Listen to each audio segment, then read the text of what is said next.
며느리 주제에 어딜 말대꾸야. 친정에서 좀 받았다고 시댁을 우습게 보이냐? 매달 200만 원에 가족카드까지 쥐어들인 며느리한테 시어머니가 찻잔을 집어 던지며 내뱉은 말입니다. 친정 부모님이 평생 일해서 남기신 상가 건물, 그걸 공동 명의로 내놓으라는 시댁 식구들. 옆에서 도와줄 줄 알았던 남편마저 어머니 말씀 좀 들으라며 저를 속 좁은 여자로 몰아세웠죠. 하지만 그날 밤 저는 결심했습니다. 자동이체부터 가족카드, 그리고 우연히 발견한 남편의 그 비밀까지. 며느리 주제라는 그 한마디의 대가, 제가 어떻게 돌려줬을까요? 시댁 식구들을 알거지로 만들어버린 똑똑한 며느리의 통쾌한 복수극, 지금 바로 시작합니다. 부모님의 장례식이 끝나고 49제까지 모두 마친 어느 봄날 오후였습니다. 저는 친정에서 물려받은 서울 외곽의 3층 상가 건물 등기부등본을 손에 쥐고 한참을 멍하니 앉아 있었죠. 빨간 신호등 앞에서 졸음운전 트럭에 들이받친 부모님은 단 한마디 유언도 남기지 못한 채 그렇게 저를 떠났습니다. 그 자리에 남은 건 두 분이 평생 허리띠 졸라매며 일군 작은 건물 하나와 35해 인생에서 가장 큰 구멍이었습니다. 남편은 결혼 5년차 평범한 회사원이었고 친정에 들어온 유산 이야기를 듣자마자 눈빛이 묘하게 흔들렸죠. 저는 그 흔들림을 못 본 척했습니다. 부부 사이에 그 정도 욕심은 사람이라면 누구나 가질 수 있다고 스스로를 다독였으니까요. 식탁 앞에 마주 앉은 남편이 숟가락을 내려놓으며 입을 열었습니다. 여보, 어머니 요즘 부쩍 기운이 없으셔. 아버지 돌아가신 뒤로 우리 어머니도 늙으셨더라. 저는 국그릇을 조심스럽게 옆으로 밀며 고개를 끄덕였습니다. 나도 그 생각했어. 어머니께 매달 용돈을 좀 보내드리는 게 어떨까? 남편이 숟가락을 들다 말고 저를 빤히 바라봤죠. 진심이야? 진심이야. 상가에서 월세가 꼬박꼬박 들어오잖아. 그 중에 200만 원 정도는 어머니께 자동이체로 보내드리려고. 남편 입꼬리가 슬그머니 위로 올라가는 게 보였습니다. 저는 그 표정을 애써 따뜻한 미소로 받아주었죠. 여보, 우리 어머니 좋아하시겠다. 진짜 잘 생각했어. 남편이 제 손등을 토닥였습니다. 저는 그날 밤 은행 앱을 열어 매달 1일 시어머니 통장으로 200만 원이 자동으로 빠져나가도록 설정을 마쳤습니다. 거기서 멈췄으면 좋았을 텐데 저는 욕심 많은 며느리는 아니라는 말을 듣고 싶었습니다. 다음 날 아침 저는 출근 전 남편에게 새 신용카드 2장을 내밀었습니다. 여보, 이거 어머니랑 아가씨한테 드려. 갑자기 급한 일 있을 때 쓰시라고. 남편이 카드를 받아들고 어리둥절한 얼굴을 했습니다. 이게 뭐야? 가족카드야. 한도는 넉넉하게 잡아놨어. 병원비나 진짜 급할 때만 쓰시라고 말씀드려. 남편이 카드를 양손에 한 장씩 쥐고 흔들흔들 보더니 크게 웃었습니다. 여보, 진짜 우리 집안에 복덩이가 굴러들어왔네. 우리 어머니 이거 받으시면 입이 귀에 걸리시겠다. 저는 회사로 향하는 차 안에서 핸들을 잡은 채 조용히 안도의 숨을 내쉬었습니다.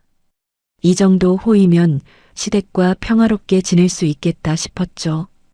부모님께 받은 것을 시댁과 나누는 일이 며느리의 도리라고 믿었으니까요. 그 믿음이 얼마나 어리석은 착각이었는지 그때는 정말 몰랐습니다. 자동이체가 처음 빠져나간 날로부터 정확히 닷새 뒤였습니다. 회사에서 점심을 먹고 자리로 돌아온 제 핸드폰에 카드사 결제 알림이 우수수 떴습니다. 명품관 가방 매장에서 480만 원, 화장품 매장에서 220만 원, 백화점 식당가에서 90만 원. 그것도 단 2시간 사이에 일어난 일이었죠. 저는 잠시 숨이 멎는 것 같았습니다. 급한 일에만 쓰시라고 분명히 말씀드렸는데 첫 사용처가 백화점 명품관이라니요. 저녁에 퇴근해 집으로 돌아온 저는 일부러 시어머니께 전화를 걸어보았습니다. 신호음이 한참 가다 시어머니가 들떠있는 목소리로 받았죠. 며느라. 무슨 일이냐? 어머니 식사하셨어요. 별일 없으시죠? 수화기 너머로 시어머니가 부녀의 사람들과 떠드는 소리가 시끄럽게 들렸습니다. 별일은 무슨, 오늘 우리 부녀의 언니들이랑 백화점 한 바퀴 돌고 왔지. 며느라, 너 진짜 효녀다. 우리 동네 다 소문났어. 우리 며느리가 사모님 만들어줬다고. 저는 핸드폰을 잡은 손에 천천히 힘이 들어가는 걸 느꼈습니다. 어머니, 그 카드는 정말 급한 일 있으실 때만 쓰시라고 드린 건데요. 시어머니가 코웃음을 치는 소리가 짧게 들렸습니다. 예, 가족끼리 그게 무슨 소리야. 급한 일 따로 있고 안 급한 일 따로 있어? 며느리가 시어머니 호강시켜주겠다는데 뭐가 문제야? 저는 입술을 살짝 깨물었다가 다시 풀었습니다. 알겠어요, 어머니. 그래도 한도라는 게 있으니까요. 한도? 예, 나 그거 신경 쓰는 사람 아니다. 끊는다. 전화가 뚝 끊겼습니다. 저는 한참 동안 까만 핸드폰 화면을 들여다보았죠. 다음 주말 신우이가 인스타그램에 올린 사진들을 본 저는 헛웃음이 새어나왔습니다. 강남의 어느 풀빌라 수영장 앞에서 비키니 차림으로 샴페인 잔을 든 신우이가 재벌가 외동딸이라는 해시태그를 달고 활짝 웃고 있었죠. 그 옆 게시물에는 1인당 38만 원짜리 오마카세 일식당 영수증이 자랑스럽게 박혀 있었습니다. 저는 결제 내역을 차근차근 정리해 엑셀 파일로 만들었습니다. 석 장이 빼곡하게 채워졌죠. 저녁 식사를 마친 남편 앞에 저는 그 종이를 내밀었습니다. 여보, 이거 한번 봐줘. 남편이 종이를 쓱 훑어보더니 픽 웃었습니다. 뭘 이런 걸 다 정리했어. 저는 남편의 그 가벼운 웃음에 가슴이 한번 철렁 내려앉았습니다. 여보, 이게 웃을 일이야? 한 달도 안 됐는데 2천만 원이 넘게 나갔어. 남편이 식탁에 한쪽 팔을 괴고 저를 비스듬히 바라봤죠. 여보, 우리 어머니 평생 동안 사모님 소리 한번 못 들어보고 사신 분이야. 며느리 잘 만나서 이제 좀 누리시는데 그걸 가지고 뭐 그래. 누리시는 거랑 흥청망청 쓰는 거랑은 다르잖아. 남편이 종이를 한쪽으로 밀어버렸습니다. 여보, 당신 너무 쪼잔하게 굴지 마. 동네에서 다들 우리 어머니 사모님 하니까 나도 어깨 펴고 다니잖아. 좀 기분 좀 내게 놔둬. 저는 남편 얼굴을 한참 바라봤습니다. 남편의 그 표정에서 친정에서 들어온 돈을 마치 자기 능력으로 번 것처럼 으스대는 기색이 진하게 묻어나왔죠. 저는 더 이상 말을 잇지 못하고 식탁 위 종이를 다시 챙겼습니다. 그 일이 있고 사흘 뒤 오전 제 상가 1층 카페 사장님께 전화가 걸려왔습니다. 수화기 너머 카페 사장님 목소리가 조심스러웠죠. 사장님, 통화 괜찮으세요? 네, 사장님. 무슨 일이세요? 저 죄송한 말씀인데요. 사장님 시어머니 되시는 분이 오늘 아침에 또 다녀가셨거든요. 저는 키보드 위에 올려두었던 손이 그대로 멈췄습니다. 또요? 무슨 일로요? 가게에 들어오시더니 테이블 위에 손가락으로 줄을 그어 보시고는 청소 상태가 엉망이라고 직원 앞에서 큰 소리를 치셨어요. 그러고는 이번 달 관리비는 자기가 알아서 깎아줄 테니 걱정 말라고 하시면서 가셨는데요. 사장님, 정말 죄송하지만 저희가 너무 곤란해서요. 저는 의자에 등을 기대며 천장을 한번 올려다 보았습니다. 사장님, 정말 죄송해요. 제가 바로 처리할게요. 저는 그 자리에서 시어머니께 전화를 걸었습니다. 3번 신호음이 가고서야 받더군요. 어머니, 저예요. 왜? 어머니, 제 상가에 자꾸 들르신다고 들었어요. 세입자분들이 많이 불편해하셔서요. 앞으로는 상가 쪽은 좀 자제해 주시면 안 될까요? 수화기 넘어 시어머니의 숨소리가 거칠어졌습니다. 예, 지금 너 나한테 우리 며느리 건물에 오지 말라고 하는 거냐? 어머니, 그게 아니라요. 세입자분들이 장사하시는 곳이니까요. 아니긴 뭐가 아니야. 가족끼리 내 것 내 것이 어디 있어. 우리 아들 마누라 건물이면 그게 내 건물이지 누구 건물이야.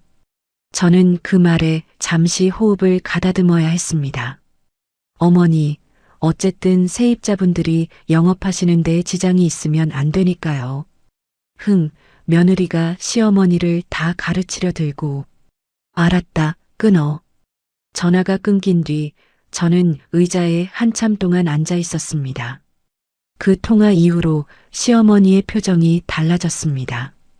겉으로는 며느리 하면서도 눈빛이 차갑게 식어 있었죠.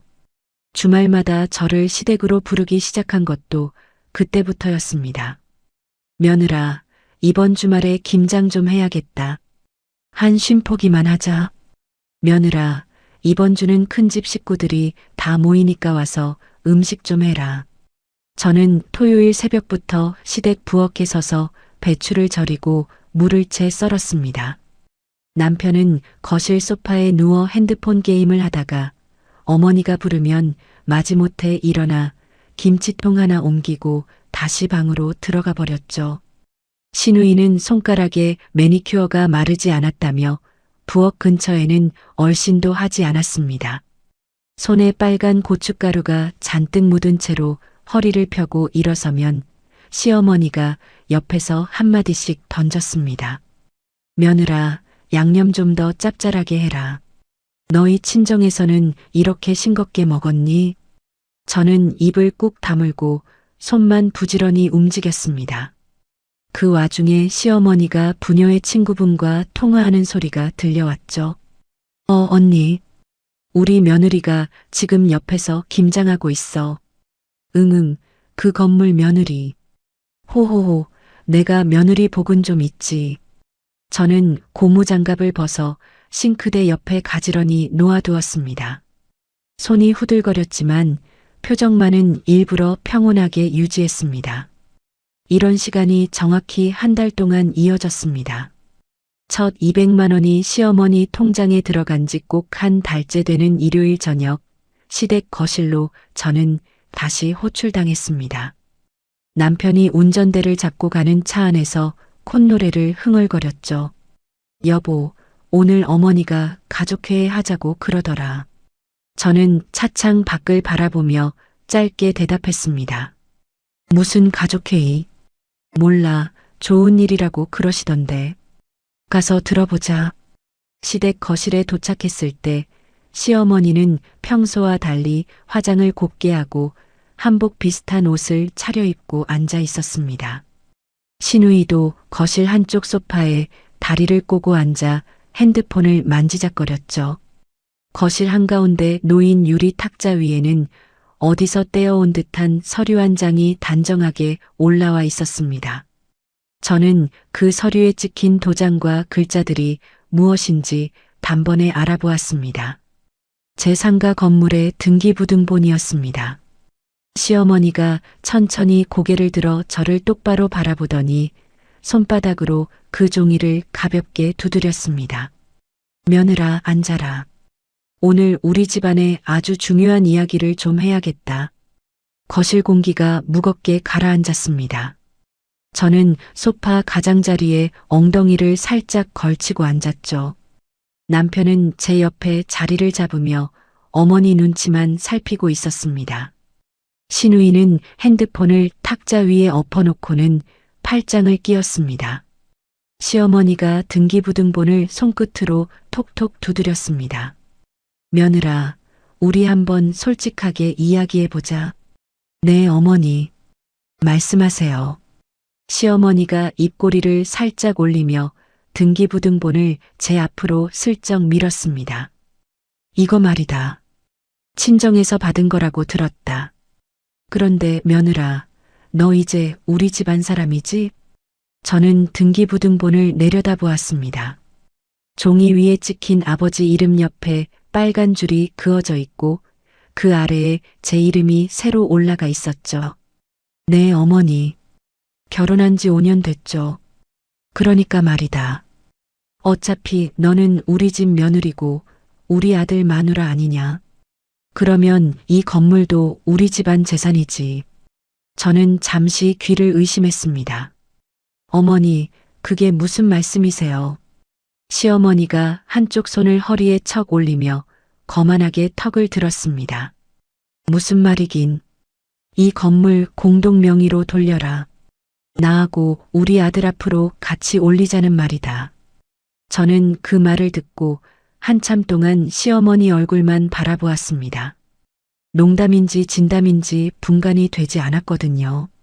어머니, 제가 잘못 들은 거 맞죠? 옆에서 시누이가 코웃음을 치며 끼어들었습니다. 새언니, 뭘 그렇게 놀라. 엄마 말이 틀린 말도 아닌데. 저는 시누이 쪽으로 천천히 고개를 돌렸습니다. 아가씨, 지금 무슨 말씀을 하시는 거예요? 시누이가 다리를 바꿔꼬며 입을 비죽거렸습니다. 우리 오빠랑 결혼했으면 그 건물도 우리 가족 재산이지. 새언니 혼자 다 갖고 있는 게 그게 더 이상하지 않아?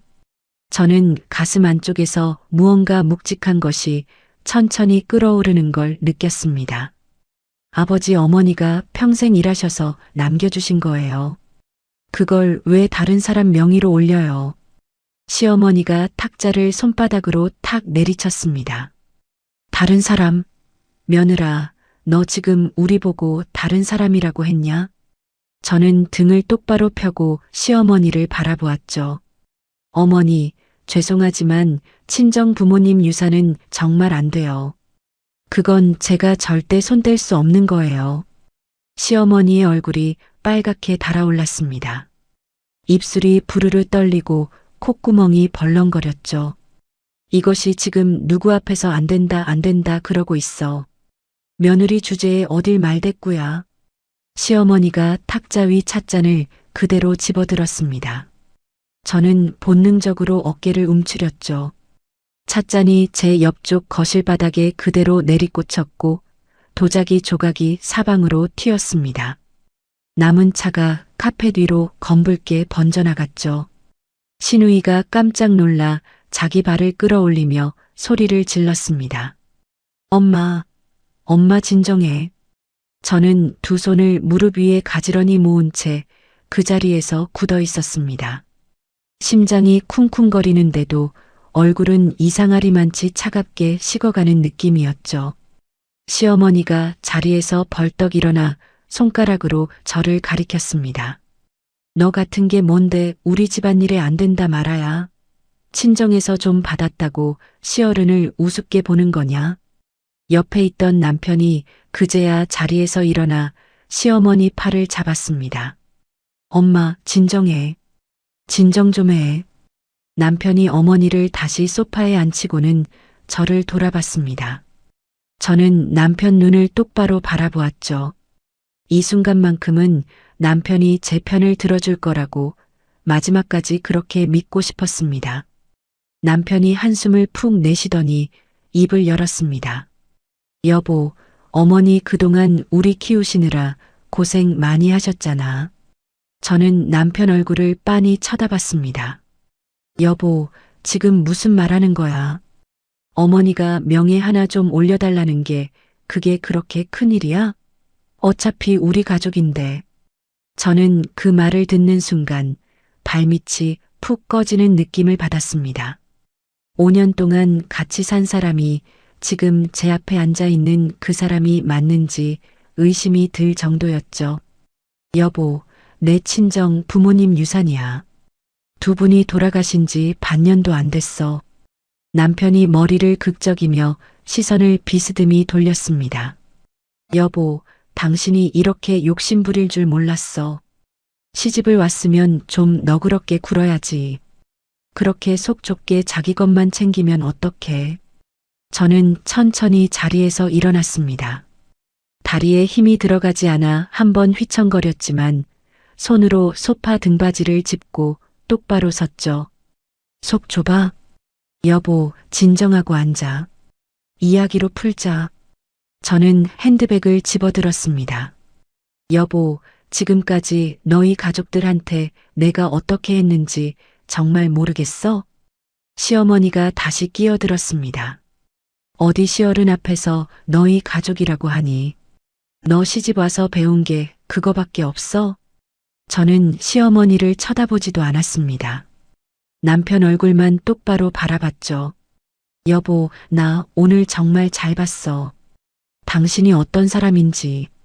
여보, 왜 그래? 진짜 왜 이래? 저는 시어머니 쪽으로 시선을 천천히 옮겼습니다. 어머니, 안녕히 계세요. 시어머니가 자리에서 다시 일어나 제 뒤통수에 대고 악을 썼습니다. 아, 너 이 집 문턱 다시 넘으려면 그 명의부터 가지고 와라. 안 그러면 우리 집안에 발도 들이지 마. 저는 뒤를 한 번도 돌아보지 않고 현관을 향해 걸었습니다. 신발을 신는 동안 손이 떨려서 끈을 2번이나 다시 묶어야 했죠. 여보, 어디가? 야, 잠깐. 남편의 목소리가 등 뒤에서 들렸지만 저는 문을 열고 그대로 나와버렸습니다. 엘리베이터 안에서 거울에 비친 제 얼굴을 보았습니다. 화장이 군데군데 번져 있고 입술은 새파랗게 질려 있었죠. 그런데 신기하게도 눈물은 한 방울도 흐르지 않았습니다. 울고 싶다는 마음보다 머릿속이 차갑게 정리되는 감각이 먼저 찾아왔으니까요. 저는 차에 올라 시동을 걸었습니다. 핸들을 잡은 손에 식은땀이 배어 나왔지만 일단 시댁 동네에서 멀어지는 게 우선이었습니다. 차로 30분쯤 달려 시내 한가운데 있는 호텔 앞에 도착했습니다. 체크인을 마치고 객실에 들어선 저는 그제야 핸드백을 침대 위로 던졌죠. 코트를 벗고 침대 가장자리에 걸터 앉아 한참 동안 카펫 무늬만 들여다봤습니다. 5년 전 결혼식 날이 떠올랐습니다. 아버지가 제 손을 잡고 식장 안으로 걸어 들어오시던 그 순간 떨리는 목소리로 속삭이셨죠. 우리 딸 시댁에서 부족함 없이 잘 살아라. 저는 그 말씀을 평생 지킬 줄 알았습니다. 그래서 더 잘하려고, 더 베풀려고, 더 참으려고 그렇게 애써왔던 거고요. 그런데 그 결과가 이거였습니다. 며느리 주제라는 말, 그리고 욕심 부린다는 남편의 말. 저는 침대에서 일어나 책상 앞에 앉았습니다. 핸드폰을 꺼내 은행 앱을 열었죠. 자동이체 항목으로 들어가니 매달 1일 시어머니 통장으로 200만 원이 빠져나가도록 설정해둔 화면이 나왔습니다. 저는 손가락 한 번에 그 설정을 해지해버렸습니다. 해지가 완료되었다는 알림 한 줄이 화면에 떴죠. 그 다음은 카드사 앱이었습니다. 가족카드 2장을 차례로 분실 신고 처리했습니다. 시어머니 카드 1장, 시누이 카드 1장. 상담원이 도난 가능성도 있는지 묻자 저는 또박또박 대답했죠. 네, 도난 신고도 같이 처리해 주세요. 카드 정지 완료 문자가 2통 연달아 들어왔습니다. 저는 그 화면을 한참 동안 들여다보다가 침대로 자리를 옮겼습니다. 베개 옆에 핸드폰을 내려놓는데 부재중 전화가 무려 42통 와 있었습니다. 남편, 시어머니, 시누이, 그리고 모르는 번호 몇 개. 저는 연락처 설정으로 들어가 그 번호들을 하나씩 차단 목록에 추가했습니다. 남편의 번호 위에서 손가락이 잠시 멈췄지만 저는 그대로 차단 버튼을 눌렀죠. 핸드폰을 무음으로 돌리고 그대로 침대 위에 엎드렸습니다. 천장이 빙글빙글 도는 것 같았지만 마음만은 이상하리만치 고요했습니다. 다음 날 아침 저는 6시에 눈을 떴습니다. 호텔 조식도 거른 채 체크아웃을 마치고 곧장 우리 아파트로 향했죠. 엘리베이터에서 내려 집 앞에 도착하니 시간은 7시 반이었습니다. 남편은 평소대로라면 아직 자고 있을 시간이었죠. 저는 미리 전화해둔 열쇠 수리공을 기다렸습니다. 10분쯤 지나 작업복 차림의 아저씨가 공구 가방을 들고 올라오셨습니다. 안녕하세요. 사장님이세요? 네, 제가 신청했어요. 도어록 번호 좀 새로 설정해 주세요. 아저씨가 가방을 내려놓고 일을 시작했습니다. 띠리릭, 도어록 안쪽에서 작은 기계음이 났습니다. 10분쯤 작업이 이어졌고 아저씨가 저를 돌아봤죠. 사장님, 새 비밀번호 직접 누르세요. 저는 새 번호를 천천히 입력했습니다. 부모님 2분의 생신을 합친 숫자였죠. 도어록이 환하게 한번 깜빡이며 새 번호를 인식했습니다. 수리비를 드리고 아저씨를 보낸 뒤 저는 집 안으로 들어갔습니다. 거실에는 어젯밤 남편이 마신 듯한 술병이 식탁 위에 2병 굴러다니고 있었죠. 저는 안방 옷장을 열어 남편 옷을 한 벌씩 캐리어에 담기 시작했습니다. 셔츠, 정장, 양말, 속옷, 운동복까지 캐리어 2개가 가득 찼습니다. 화장실에 있던 남편 칫솔과 면도기까지 비닐봉지에 따로 챙겨 넣었죠. 마지막으로 결혼사진 액자도 캐리어 위에 가지런히 올려두었습니다. 저는 캐리어 2개와 비닐봉지를 모두 끌고 현관 밖 복도로 내놓았습니다. 엘리베이터 옆 벽면에 캐리어를 나란히 세워두니 그게 마치 무슨 이삿짐 같았죠. 집 안으로 다시 들어와 현관문을 닫고 안에서 도어록을 잠갔습니다. 거실 가운데 서서 한 바퀴 천천히 둘러보았습니다. 이 집은 결혼하면서 친정에서 보태준 돈으로 마련한 제 명의의 아파트였습니다. 남편이 들어와 살 자리는 처음부터 없었던 거죠. 저는 거실 소파에 앉아 핸드폰을 들었습니다. 이혼 전문 변호사 사무실 번호를 검색해 메모장에 옮겨 적었습니다. 그리고 가장 평이 좋은 사설 데이터 복구 업체 한 곳도 함께 표시해 두었죠. 서랍 안쪽 깊은 곳에 넣어두었던 남편의 예전 스마트폰이 떠올랐거든요. 작년 봄에 새 폰으로 바꾸면서 남편이 던져두고 간 그 낡은 검정색 기계가 어쩐지 자꾸 마음에 걸렸습니다. 저는 자리에서 일어나 옷을 갈아입었습니다. 오늘 출근 전에 들러야 할 곳이 한두 군데가 아니었거든요. 다음 날 오전 10시 30분이었습니다. 저는 회사 사무실에서 결제 서류를 검토하고 있었죠. 핸드폰 화면이 잠깐 켜지더니 카페 사장님께서 보낸 짧은 문자 한 통이 떴습니다. 사장님, 오늘은 시어머님 안 오셨어요. 마음 편히 일하세요. 저는 그 문자를 보고 옅게 한번 웃었습니다. 같은 시각 시내 한복판 백화점 명품관에서는 한바탕 소동이 벌어지고 있었습니다. 그 광경을 저는 나중에 그 매장 직원분께 전해 들었죠. 시어머니가 부녀의 친구분 2명을 끌고 와서 새 가방을 골랐다고 합니다. 진열대 앞에서 한참을 손가락질하며 이거저거 만져보더니 850만 원짜리 핸드백을 결제대 위에 척 올려놓았다고요. 옆에서 시누이도 600만 원짜리 지갑 하나를 같이 내밀었다고 합니다. 직원이 카드를 받아들고 단말기에 긁었습니다. 띠릭하고 빨간 화면이 떴습니다. 직원이 다시 한번 긁어보았지만 같은 결과였죠. 직원이 살짝 당황한 목소리로 시어머니에게 말을 건넸습니다. 고객님, 이 카드가 분실 신고로 정지되어 있는데요. 다른 카드 있으세요?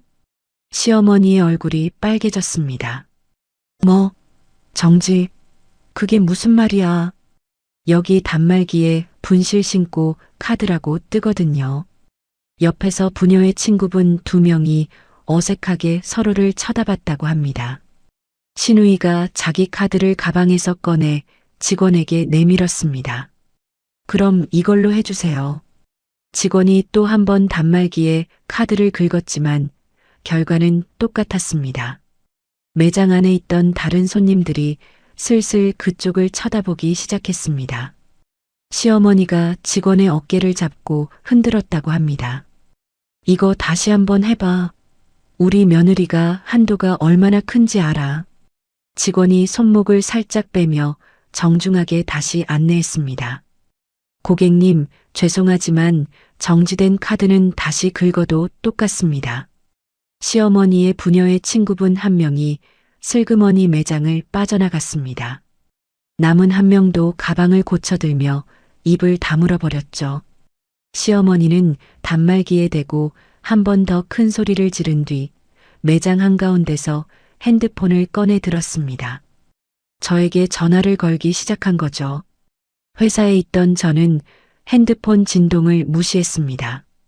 이미 시어머니 번호도 시누이 번호도 남편 번호도 전부 차단해 두었거든요.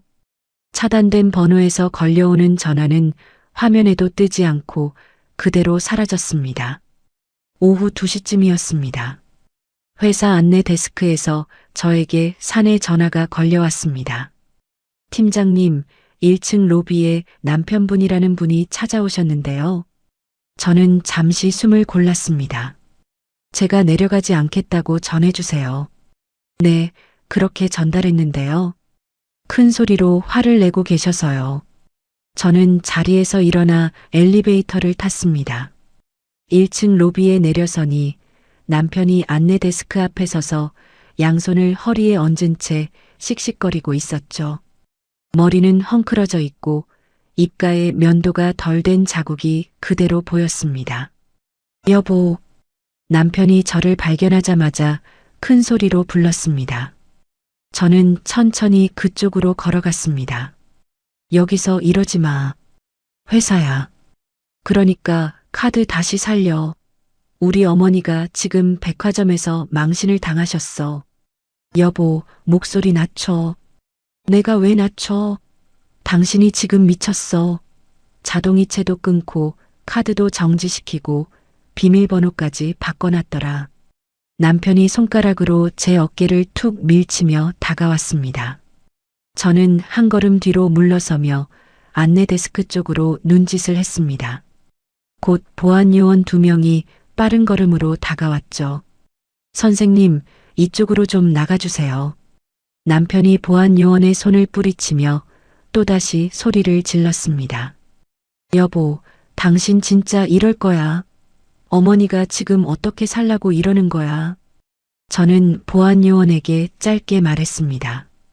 이분 밖으로 안내해 주세요. 우리 회사 직원 아니에요. 보안 요원 2명이 남편의 양팔을 잡고 회전문 쪽으로 끌고 나갔습니다. 남편이 끌려가면서도 저를 향해 고개를 돌렸죠. 여보, 너 진짜 이러면 안 돼. 회전문 너머로 남편이 사라지는 모습을 저는 끝까지 지켜봤습니다. 그러고는 다시 엘리베이터를 타고 사무실로 올라왔죠. 그날 저녁 시누이의 사정도 만만치 않게 돌아가고 있었습니다. 시누이가 매달 다니던 강남의 고급 피부관리실에서 전화가 걸려왔다고 합니다. 회원권 결제 카드가 정지되어 이번 달 회비가 연체 처리되었다는 통보였죠. 곧이어 강남의 최고급 헬스장에서도 비슷한 연락이 갔다고 합니다. 시누이가 동네 친구들 앞에서 자랑하던 개인 교습 회원권이 전부 취소되었다고요. 부녀의 사람들 사이에서 시어머니 이야기가, 시누이 친구들 사이에서 시누이 이야기가 동네 한 바퀴를 도는데 사흘이 채 걸리지 않았다고 합니다. 저는 그 소식을 상가 카페 사장님을 통해 띄엄띄엄 전해 들었습니다. 저녁에 집으로 돌아온 저는 거실 소파에 앉아 한참 동안 천장을 바라봤습니다. 발끝이 차갑게 시려왔지만 가슴 안쪽은 이상하리만치 평온했죠. 며칠 뒤 시어머니의 새로운 소식이 또 들려왔습니다. 부녀회에서의 사모님 행세를 도저히 포기할 수가 없었던 모양이었습니다. 시어머니는 결국 시댁 명의로 되어 있던 낡은 빌라를 담보로 잡고 제2금융권에서 큰 돈을 끌어다 썼다고 합니다. 이자율도 무서웠지만 시어머니에게는 그게 문제가 아니었던 거죠. 당장 부녀의 모임에 빈손으로 나갈 수 없으니 빚을 내서라도 화장품과 옷을 사야 한다고 했답니다. 집 명의가 남편 앞으로 되어 있었으니 그 빌라가 어떻게 될지는 뻔한 일이었습니다. 저는 그 소식을 듣고도 마음 한켠이 조금도 흔들리지 않았습니다. 오히려 그 빚이 어디까지 굴러갈지 차분히 지켜보겠다는 마음이 더 단단해졌죠. 주말 토요일 아침이었습니다. 저는 안방 화장대 가장 아래 서랍을 천천히 열었습니다. 그 안에 작년 봄까지 남편이 쓰던 검정색 스마트폰이 먼지를 살짝 뒤집어 쓴 채 놓여 있었습니다. 저는 그 폰을 꺼내 손바닥 위에 올려두었죠. 전원 버튼을 눌러봤지만 화면은 깜깜했습니다. 배터리가 다 빠진 거였죠. 저는 그 폰을 종이 가방 안에 조심스럽게 넣고 어제 메모장에 적어둔 데이터 복구 업체로 향했습니다. 업체 사무실은 시내 한 구석에 있는 작은 빌딩 4층이었습니다. 상담실로 들어서니 안경을 쓴 중년 남자분이 저를 맞아주셨죠. 어떤 일로 오셨어요? 이 폰 안에 있는 자료를 복구하고 싶어서요. 사진하고 메시지 위주로요. 남자분이 폰을 받아 이리저리 살펴봤습니다. 이거 한참 됐네요. 1년쯤 됐죠? 네, 그쯤 됐어요. 복구 자체는 가능해요. 일주일 정도 걸립니다. 네, 부탁드릴게요. 저는 의뢰서에 사인을 하고 사무실을 나왔습니다. 거리로 나서니 봄바람이 코끝을 스쳤죠. 집으로 돌아오는 길에 저는 차 안에서 라디오를 틀어두고 한참을 달렸습니다. 핸들을 잡은 손이 한결 가벼워진 느낌이었죠. 일주일이 지난 토요일 오후 복구업체에서 연락이 왔습니다. 사장님, 자료 복구 끝났습니다. 외장하드에 담아두었어요. 저는 곧장 차를 몰고 그 사무실로 향했습니다. 복구된 외장하드를 받아들고 집으로 돌아오는 동안 가슴이 묘하게 빨리 뛰었습니다. 뭔가 좋지 않은 것이 그 안에 들어있을 거라는 예감이 자꾸 들었거든요. 집에 도착해 노트북을 켰습니다. 외장하드를 꽂으니 폴더 하나가 화면 가운데 떴습니다. 저는 사진 폴더를 가장 먼저 열었죠. 화면 위로 사진 수백 장이 일렬로 펼쳐졌습니다. 처음에는 평범했습니다. 남편이 회사 회식 자리에서 동료들과 찍은 단체 사진들, 출장 갔던 부산 바닷가 풍경 같은 것들이었죠. 그런데 폴더 아래쪽으로 스크롤을 내릴수록 모르는 여자 한 명이 자꾸만 사진에 등장하기 시작했습니다. 처음에는 회사 회식 자리에서 같이 찍힌 모습이었습니다. 남편 옆자리에서 어색한 미소로 술잔을 든 짧은 단발머리의 여자. 그 다음 사진에서는 둘만 앉아 있는 카페 테이블이 보였습니다. 그 다음 사진에서는 어느 호텔 로비처럼 보이는 곳에서 그 여자가 남편의 팔짱을 끼고 있었죠. 저는 마우스 휠을 천천히 굴렸습니다. 손끝이 조금씩 차가워졌습니다. 모텔 간판이 보이는 사진이 있었습니다. 남편이 그 여자의 어깨를 감싸고 모텔 입구로 걸어 들어가는 뒷모습이 찍혀 있었죠. 날짜 표시를 보니 작년 가을이었습니다. 그날 남편은 회사 워크숍이라며 1박 2일 동안 집을 비웠던 날이었습니다. 저는 메시지 폴더를 열었습니다. 대화창 하나가 단연 길었습니다. 상대방의 이름은 영문 2글자로만 저장되어 있었죠. 저는 그 대화창을 위에서부터 천천히 읽어 내려갔습니다. 선배, 오늘 사주신 가방 너무 마음에 들어요. 가방값은 신경 쓰지 마. 회사 카드로 결제했으니까. 회사 카드로 그래도 돼요? 걱정 마. 거래처 접대비로 영수증 처리하면 돼. 저는 그 대화창을 캡처해두기 시작했습니다. 손가락이 떨려서 캡처 단축키를 2번이나 잘못 눌렀지만 저는 한 장도 빠뜨리지 않고 저장했습니다. 스크롤을 더 내리니 모텔 영수증 사진이 메시지로 첨부된 게 보였습니다. 또 다른 메시지에는 강남 어느 고급 레스토랑 영수증이 찍혀 있었죠. 가장 마지막 메시지는 일주일 전 날짜였습니다. 선배, 이번 주말에도 우리 그 호텔 가요. 그래, 토요일 저녁 7시. 예약은 내가 해둘게. 저는 노트북을 닫지 못한 채 한참을 그 화면 앞에 앉아 있었습니다. 분명 충격적인 내용이었는데 저는 울지 않았습니다. 오히려 머릿속이 차갑게 정리되는 느낌이었죠. 이 사람을 위해 200만 원을 보내고 가족 카드까지 만들어주고 김장 쉼포기를 저렸구나 싶었습니다. 저는 자리에서 일어나 책상이 메모장에 흥신소한 곳에 전화번호를 적어두었습니다. 이미 한번 검색해 두었던 곳이었죠. 그날 밤 저는 흥신소에 전화를 걸었습니다. 상대 남자분이 묵직한 목소리로 저를 맞아주셨습니다. 무슨 일로 의뢰하시려고요? 이번 주 토요일 저녁 남편이 어느 호텔에 들어갈 거예요. 사진과 영상 모두 부탁드릴게요. 호텔 위치와 시간은 알고 계세요? 네, 시간은 7시예요. 호텔 이름도 메시지로 보내드릴게요. 네, 알겠습니다. 의뢰비는 사무실 방문하셔서 결제하시면 됩니다. 저는 통화를 끊고 노트북을 다시 열었습니다. 이번에는 이혼 전문 변호사 사무실 홈페이지를 띄웠죠. 상담 예약 페이지에서 가장 빠른 날짜를 골라 신청 버튼을 눌렀습니다. 월요일 오전 10시 첫 상담 예약이 잡혔습니다. 저는 핸드폰을 들어 메모장에 이번 주 일정을 적어 내려갔습니다. 월요일 변호사 상담, 화요일 흥신소 의뢰비 결제, 토요일 저녁 호텔 잠복. 한 줄씩 적을 때마다 가슴이 점점 더 단단해지는 느낌이었죠. 저는 노트북을 덮고 거실 창가로 걸어갔습니다. 밤하늘에 별 하나가 작게 빛나고 있었습니다. 어머니, 아버지께 마음속으로 짧게 말씀드렸죠. 이번에는 절대로 호락호락 당하지 않겠다고요. 토요일 저녁 7시였습니다.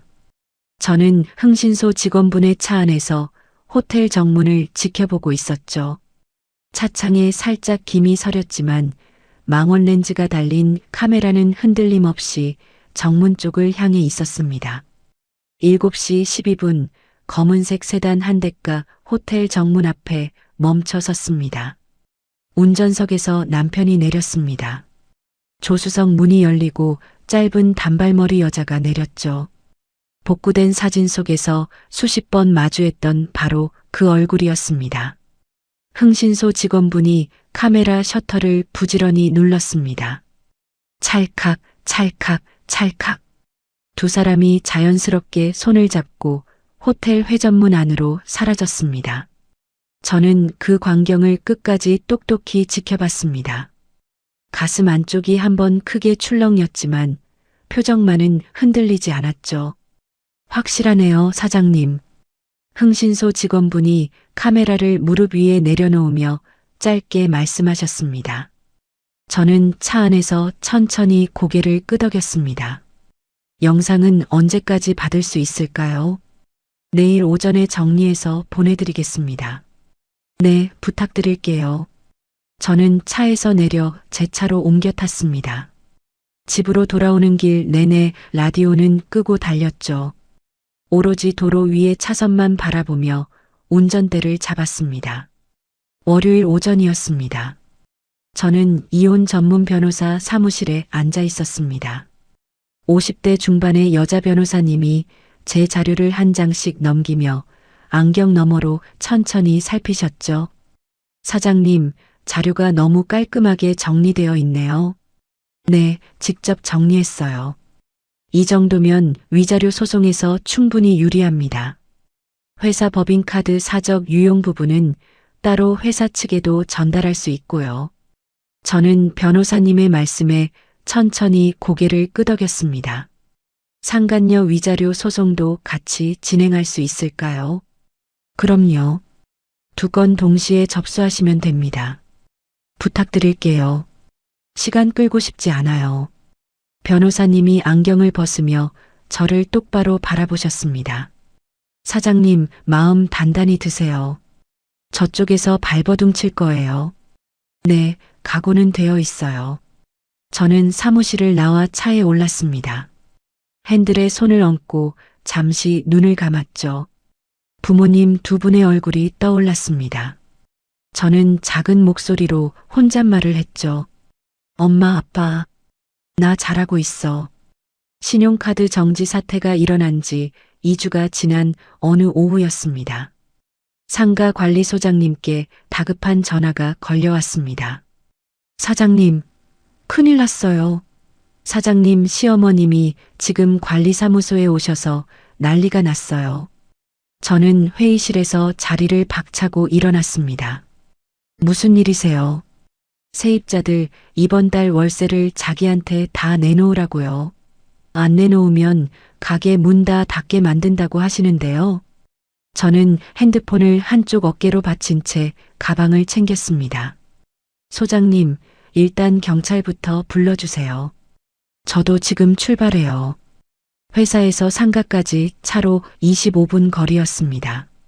저는 엑셀을 평소보다 조금 더 깊게 밟았죠. 상가 앞에 도착하니 이미 경찰차 2대가 깜빡이를 켜고 서 있었습니다. 1층 카페 사장님과 다른 가게 사장님 몇 분이 입구 쪽에 모여 웅성거리고 있었죠. 관리사무소 안에서 시어머니의 새된 목소리가 밖까지 새어나왔습니다. 내가 이 건물 시어머니야. 며느리 건물이면 시어머니가 받아도 된단 말이야. 저는 사무소 문을 열고 안으로 들어갔습니다. 경찰관 2분이 시어머니의 양옆에 서서 진정시키고 있었죠. 관리소장님은 책상 뒤편에 식은땀을 흘리며 서 있었습니다. 시어머니가 저를 발견하자마자 손가락을 뻗어 가리켰습니다. 너 잘 왔다. 내가 너 때문에 지금 어떻게 사는지 알기나 해. 저는 시어머니 쪽을 보지 않고 경찰관에게 곧장 말씀드렸습니다. 신고자입니다. 건물주이고요. 영업방해랑 주거침입으로 정식 신고 접수하겠습니다. 경찰관이 수첩을 꺼내 메모를 시작했습니다. 합의는 안 하실 거고요? 네, 절대 안 합니다. 상가 접근금지 명령도 신청해 주세요. 시어머니가 2 눈을 부릅뜨고 저에게 다가오려 했습니다. 옆에 있던 경찰관이 시어머니의 팔을 부드럽게 잡았죠. 어머님, 그러시면 안 됩니다. 지구대로 같이 가시죠. 이거 내가 무슨 죄를 졌다고. 시어머니가 발버둥을 쳤지만 경찰관 2분이 양옆에서 시어머니를 부축해 사무소 밖으로 안내했습니다. 상가 앞에 모여있던 사장님들이 한 발짝씩 물러서며 그 광경을 지켜봤죠. 저는 관리소장님께 짧게 인사를 드린 뒤 경찰차를 따라 지구대로 향했습니다. 지구대 안대기실에 시어머니가 의자에 앉아 씩씩거리고 있었습니다. 저는 그 맞은편 의자에 앉아 차분히 진술서를 작성했죠. 30분쯤 지나 지구대 문이 벌컥 열렸습니다. 남편이 머리를 헝클어뜨린 채 뛰어들어왔습니다. 엄마, 괜찮아. 남편이 시어머니에게 달려가 손을 잡았습니다. 그러고는 저를 발견하자 표정이 사색이 되었죠. 여보, 제발 한 번만 봐줘. 합의해줘. 저는 진술서를 계속 적어 내려갔습니다. 남편이 제 앞으로 다가와 무릎까지 살짝 굽혔습니다. 여보, 부탁이야. 어머니 연세도 있으시잖아. 한 번만 눈 감아줘. 저는 펜을 내려놓고 천천히 고개를 들었습니다. 여보, 합의 같은 건 없어. 여보, 이미 다 정리됐어. 저는 자리에서 일어나 가방 안에서 두툼한 서류 봉투 2개를 꺼냈습니다. 남편의 가슴팍에 그 봉투를 그대로 들이밀었죠. 이게 뭐야? 남편이 봉투를 받아들고 어리둥절한 표정을 지었습니다. 열어봐. 남편이 봉투 입구를 찢었습니다. 서류 첫 장을 보고 남편의 손이 굳어버렸죠. 이혼 소장? 그리고 그 옆에 있는 건 상간녀 위자료 청구 소송장. 남편의 얼굴에서 핏기가 한순간에 빠져나갔습니다. 저는 가방에서 또 다른 서류 한 묶음을 꺼냈습니다. 복구된 사진들과 흥신소에서 보내온 호텔 출입 사진들, 그리고 회사 법인카드 사적 유용 내역서였죠. 저는 그 서류를 지구대 대기실 바닥에 그대로 펼쳐 놓았습니다. 호텔 정문에서 손을 잡고 들어가는 사진, 모텔 입구에서 어깨를 감싸고 들어가는 사진, 법인카드로 결제한 가방 영수증 사진. 이게 뭐야? 이게 뭐냐고. 시어머니가 의자에서 일어나 바닥에 흩어진 사진들을 한 장씩 집어들었습니다. 사진을 들여다본 시어머니의 손이 떨리기 시작했죠. 남편은 그 자리에 그대로 주저앉아 버렸습니다. 2다리가 풀려 무릎이 바닥에 닿았고 어깨가 들썩이며 숨소리가 거칠어졌습니다. 여보, 이거 오해야. 오해야. 오해? 저는 그 단어에 역게 한번 웃었습니다. 여보, 회사 카드로 가방 사주고 영수증 위조한 것도 오해야? 남편이 2 손으로 자기 얼굴을 감쌌습니다. 여보, 잠깐만. 시어머니가 사진 한 장을 손에 꼭 쥔 채 저를 돌아봤습니다. 저는 시어머니가 그래도 마지막 양심은 있을 거라고 잠깐 기대했죠. 아들의 외도와 회사 돈 빼돌린 일을 보고 한마디라도 사과를 할 줄 알았으니까요. 그런데 시어머니의 입에서 나온 말은 전혀 달랐습니다. 예, 며느라. 남자가 사회생활 하다 보면 그럴 수도 있는 거지. 그깟 여자 하나 만난 거 가지고 이혼까지 하겠다는 거야? 저는 그 말을 듣고 한참 동안 시어머니 얼굴을 들여다봤습니다. 어머니, 지금 그게 사람이 할 소리예요? 예, 너도 좀 부족한 게 있으니까 우리 아들이 밖으로 돈 거 아니냐? 잘 좀 챙기지 그랬어. 저는 그 순간 깨달았습니다. 이 사람들에게 양심이라는 것을 기대했던 제가 어리석었다는 거요. 어머니, 더 이상 할 말 없어요. 저는 바닥에 흩어진 사진들을 그대로 두고 가방을 챙겼습니다. 남편이 무릎걸음으로 저를 따라오며 바짓가랑이를 잡았죠. 여보, 한 번만 살려줘. 회사에서 알면 나 끝장이야. 저는 남편의 손을 발로 가볍게 떨쳐냈습니다. 여보, 이미 늦었어. 지구대 밖으로 나오니 늦은 오후의 햇살이 따뜻하게 내려앉아 있었습니다. 저는 차에 올라타 시동을 걸었죠. 핸들 위에 손을 얹고 잠시 숨을 골랐습니다. 지구대 유리문 너머로 시어머니가 손가락질하며 악을 쓰는 모습이 보였습니다. 저는 그 모습을 한번 흘낏 본 뒤 엑셀을 밟았습니다. 차가 도로 위로 부드럽게 미끄러져 나갔죠. 집으로 돌아오는 길에 저는 갓길에 잠시 차를 세웠습니다. 핸드폰을 꺼내 메모장을 열었죠. 남편이 다니는 회사의 인사팀 메일 주소와 감사실 메일 주소가 적혀 있었습니다. 지난번 변호사님과 상담하면서 미리 알아둔 정보였죠.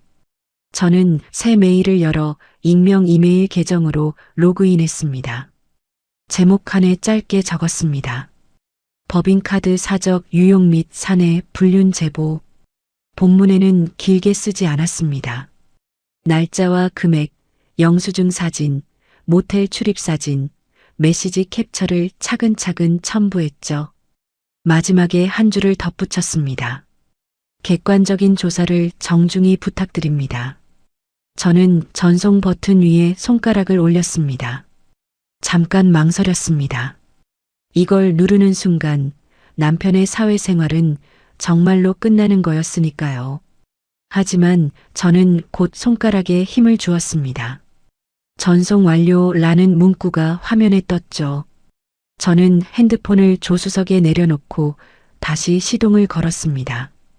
같은 시각, 신우이의 상황도 빠르게 망가지고 있었습니다.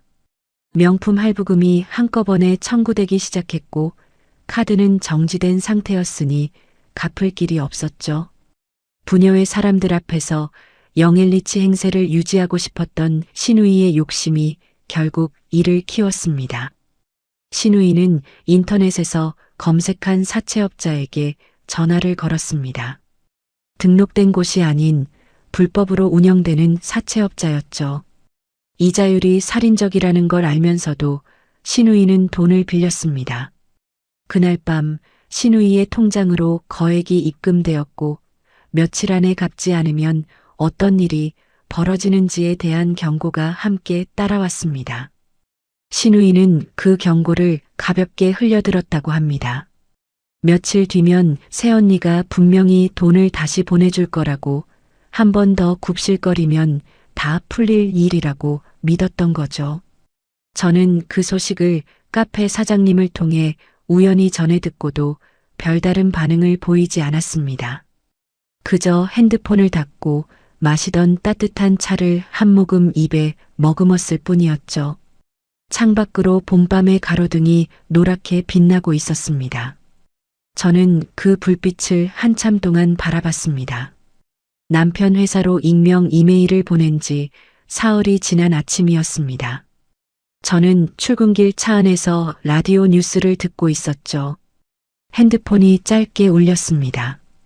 남편 회사에 다니는 대학 동기 한 명에게서 온 문자였습니다. 야, 너 알아? 너희 신랑 어제 징계위원회 열렸대. 회사 발칵 뒤집혔어. 저는 신호등 앞에 정차한 채로 그 문자를 천천히 읽었습니다. 핸들 위에 얹은 손가락이 가볍게 톡톡 움직였죠. 답장은 보내지 않았습니다. 그날 오후 남편 회사의 감사팀에서는 빠른 결정을 내렸다고 들었습니다. 법인카드 사적 유용 금액과 영수증 위조 정황이 너무도 명백했으니까요. 거기에 사내 불륜으로 회사 명예까지 실추시켰다는 판단이 더해졌습니다. 남편에게는 즉각적인 해고 통보가 내려졌고 회사 측에서는 빼돌린 돈에 대해 별도로 반환 청구 소송까지 진행하겠다는 입장을 밝혔다고 합니다. 상간녀라는 그 여자도 무사하지 못했죠. 사내 게시판에 불륜녀라는 글이 올라온 지 반나절 만에 회사 전체에 소문이 돌았다고 합니다. 엘리베이터에서 마주치는 동료들마다 그 여자를 흘낏거렸고 점심 식사 자리에도 아무도 끼워주지 않았다고 하더군요. 결국 그 여자는 일주일을 채 견디지 못하고 사직서를 던지고 도망치듯 회사를 나왔다고 합니다.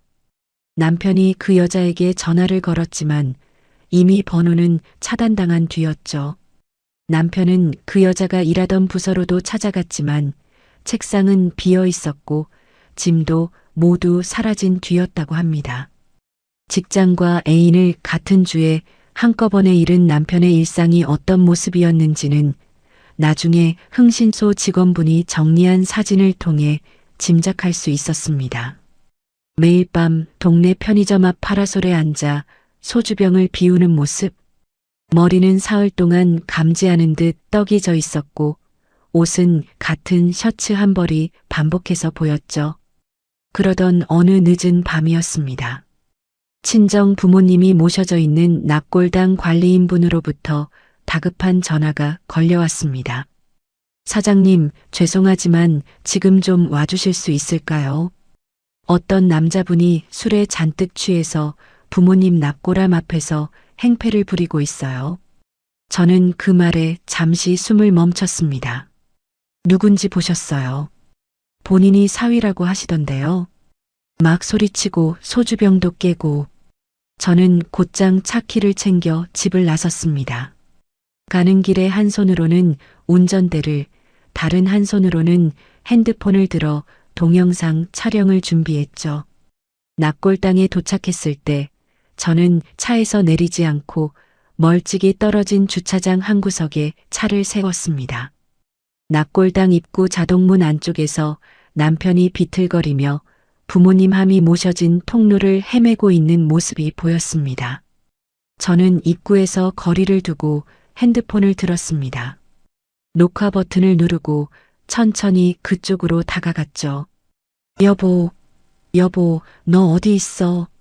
남편이 부모님 함 앞에서 손바닥으로 유리를 쾅쾅 두드렸습니다. 장인어른, 장모님, 댁의 딸이 사람을 이렇게 만들었어요. 저는 화면 너머로 그 광경을 한 컷도 빠뜨리지 않고 담았습니다. 손이 떨렸지만 카메라는 흔들리지 않게 가슴팍에 단단히 받쳤죠. 남편이 손에 들고 있던 소주병을 그대로 바닥에 내리쳤습니다. 깨진 유리 조각이 사방으로 튀었습니다. 저는 그제야 핸드폰을 내리고 미리 호출해둔 경찰관 두 분을 향해 손짓했습니다. 여기에요. 이쪽? 경찰관 두 분이 빠른 걸음으로 다가와 남편의 양팔을 잡았습니다. 남편이 흐릿한 눈으로 저를 발견하고는 입가에 비뚤어진 미소를 지었죠. 여보, 너지. 네가 신고했지. 저는 경찰관에게 또박또박 말씀드렸습니다. 사자 명예훼손이랑 재물손괴로 신고하겠습니다. 현행범이고요. 남편이 발버둥을 쳤지만 두 분이 양옆에서 단단하게 붙들고 있었습니다. 저는 그 모습을 끝까지 지켜본 뒤 납골당 관리인분께 정중히 인사를 드리고 부모님 함 앞으로 걸어갔습니다.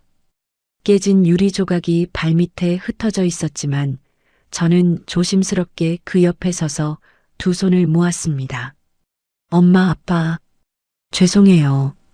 이런 사람을 사위라고 데려와서요. 저는 잠시 눈을 감았다가 다시 떴습니다. 며칠 뒤 사무실에 있던 저에게 또 한 통의 전화가 걸려왔습니다. 상가 관리사무소였죠. 사장님, 지금 상가 로비에 어떤 부부 두 분이 오셔서 무릎을 꿇고 사장님 찾으세요. 저는 책상 위 펜을 천천히 내려놓았습니다. 누구라고 하시던가요? 딸이 사장님께 죄를 지었다고 하시면서요. 상간녀 부모님이라고 하시던데요. 저는 짧게 숨을 내쉬고 자리에서 일어났습니다. 상가에 도착하니 로비 한가운데서 정말로 50대 후반쯤 되어 보이는 부부가 무릎을 꿇고 앉아 있었습니다. 세입자 사장님 몇 분과 지나가던 행인들이 멀찍이서 그 광경을 지켜보고 있었죠.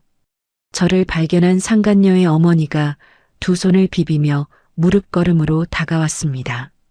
사장님, 제발 우리 딸 좀 살려주세요. 저는 그 자리에 멈춰서서 차분하게 두 분을 바라봤습니다. 일어나세요. 보는 눈이 많아요. 아니에요. 무릎 꿇고라도 빌어야 해요. 우리 딸이 잘못한 거 알아요. 그런데 그 위자료, 그 큰 돈을 어떻게 다 갚아요? 상간녀의 아버지도 옆에서 고개를 푹 숙이고 있었죠. 저는 두 분 앞에 천천히 다가가 한쪽 무릎을 살짝 굽혔습니다. 두 분, 따님은 알면서 만났어요. 유부남인 거 알면서요. 상간녀의 어머니가 두 손바닥으로 자기 무릎을 치며 울먹였습니다. 우리 딸이 어려서 그래요. 한 번만 봐주세요. 제발이요. 저는 자리에서 천천히 일어났습니다. 두 분 따님이 어리지 않아요. 28이에요. 사장님, 제 결혼은 10년이 다 되어가요. 따님 때문에 끝났어요. 저는 한 발짝 뒤로 물러서며 또박또박 말씀드렸습니다. 두 분 따님이 남의 가정 파탄낸 대가는 법에 정해진 대로 정확하게 치르셔야 해요. 그게 정의예요. 상간녀의 어머니가 바닥에 그대로 엎드렸습니다. 사장님. 저는 관리소장님께 짧게 눈짓을 보냈습니다. 소장님, 두 분 일어나시게 도와드리고 정중히 모셔다 드리세요. 저는 뒤를 돌아 엘리베이터 쪽으로 걸어갔습니다. 등 뒤에서 들리는 울음소리에 발걸음을 멈추지 않았죠. 그 일이 있고 일주일 뒤였습니다. 시댁의 빌라는 결국 은행에서 기한 이익상실 처분이 내려졌습니다. 쉽게 말해서 2달 동안 이자도 내지 못하니 은행에서 더는 못 기다리겠다고 손을 든 셈이었죠. 빌라는 곧장 강제 경매 절차로 넘어갔습니다. 집까지 빼앗기게 생긴 시어머니와 시누이는 자존심이고 뭐고 다 내려놓고 제 회사 앞으로 찾아왔습니다. 저는 그날 마침 오후 회의를 마치고 1층 로비를 지나가던 길이었습니다. 회전문 밖에 시어머니와 시누이가 나란히 서 있는 모습이 유리 너머로 보였죠. 시어머니가 저를 발견하자마자 회전문 안으로 뛰어들어왔습니다. 시누이도 뒤따라 들어왔습니다. 며느라, 며느라, 한 번만 살려줘. 시어머니가 두 손을 맞잡고 저에게 다가왔습니다. 회사 직원 몇 명이 점심 식사를 마치고 들어오던 길이었고 보안 요원 2명도 데스크 앞에 서 있었죠. 저는 핸드백 안에서 작은 핸드폰 하나를 천천히 꺼냈습니다. 어머니, 잠시만요. 저는 핸드폰 녹음 파일 목록에서 한 개의 파일을 골랐습니다. 오래전 시댁 거실에서 시어머니의 폭언을 받아두었던 그 녹음 파일이었죠. 가족회의가 열렸던 그날 저녁, 저는 가방 안 핸드폰의 녹음 버튼을 미리 눌러두었었습니다. 그날의 모든 말이 한마디도 빠짐없이 그 안에 담겨 있었죠. 저는 스피커폰 모드로 돌리고 재생 버튼을 눌렀습니다. 로비의 시어머니의 그날 그 목소리가 쩌렁쩌렁 울려 퍼졌습니다. 이것이 지금 누구 앞에서 안 된다 그러고 있어. 며느리 주제에 어딜 말대꾸야. 찻잔이 바닥에 부딪히는 소리, 도자기 깨지는 소리, 시누이가 옆에서 거드는 목소리. 새언니, 뭘 그렇게 놀라. 엄마 말이 틀린 말도 아닌데. 남편이 저를 속 좁다고 매도하는 목소리까지. 로비를 지나가던 회사 직원들이 일제히 그쪽을 돌아봤습니다. 시어머니의 얼굴이 시뻘겋게 달아올랐죠. 예, 그거 끄라고. 시어머니가 제 핸드폰을 향해 손을 뻗었습니다. 저는 한 걸음 옆으로 물러나며 시어머니의 손을 살짝 피했죠. 어머니, 이게 어머니가 저한테 하셨던 말씀이에요. 들어보세요. 녹음 파일은 계속해서 재생되었습니다. 너 이 집 문턱 다시 넘으려면 그 명의부터 가지고 와라. 안 그러면 우리 집안에 발도 들이지 마. 옆에 서 있던 시누이가 양손으로 자기 얼굴을 가리며 고개를 푹 숙였습니다. 회사 동료 몇 명이 저쪽에서 수군거리는 소리가 들렸습니다.